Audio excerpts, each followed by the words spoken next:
ওনাকে পাগল দেখতেছেন, কিন্তু এই মানুষগুলো কিন্তু মাটির মানুষ।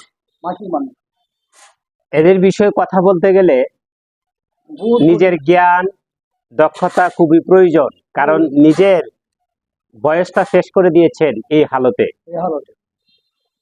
তাদের সাথে যখন আপনি খারাপ ব্যবহার করেন, খারাপ আচরণ করেন, এটা কিন্তু আসলে মেনে নেওয়া যায় না।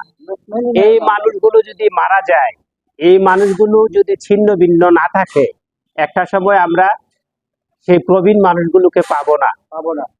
বর্তমান প্রেক্ষাপটের মানুষের চরিত্র কিরকম আর পূর্বের মানুষের চরিত্র কেমন, এটা কিন্তু আপনি যদি একটু জাজমেন্ট করেন বুঝতে পারবেন। আমি উনাকে খুব ভালোবাসি, আপনি ওনার সাথে যদি এক দুদিন চলেন তো বুঝতে পারবেন ওনার সর্বস্ব বিলিয়ে দিচ্ছেন মহান সৃষ্টিকর্তার স্তরে। কিন্তু আপনি বলবেন উনি তো নামাজ পড়ে কিনা, কিন্তু উনি যে মহান সৃষ্টিকর্তার প্রতি কতটুকু অগাধ বিশ্বাস, এটা অল্প কিছুক্ষণ আপনি চললে বুঝতে পারবেন। সুতরাং এই পাগলের সাথে আপনারা খারাপ ব্যবহার করবেন না।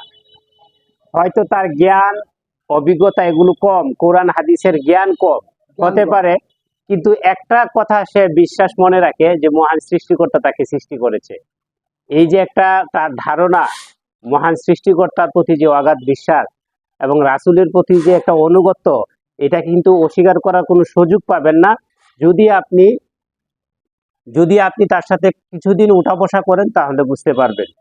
কিন্তু এই সহজ সরল মানুষগুলোর সাথে চলার পথে অনেক সময় অনেক মানুষ খারাপ ব্যবহার করে, এটা আসলে অনুচিত, এটা করবেন না আপনারা।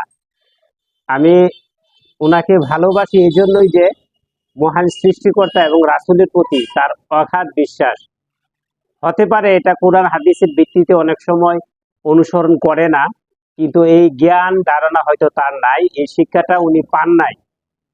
তবে যারা এই বিষয়ে ওনাকে ভুল ত্রুটি ধরে, মূল বিষয়টা ওনাকে শেখানোর চেষ্টা করবেন। সবাইকে অসংখ্য ধন্যবাদ।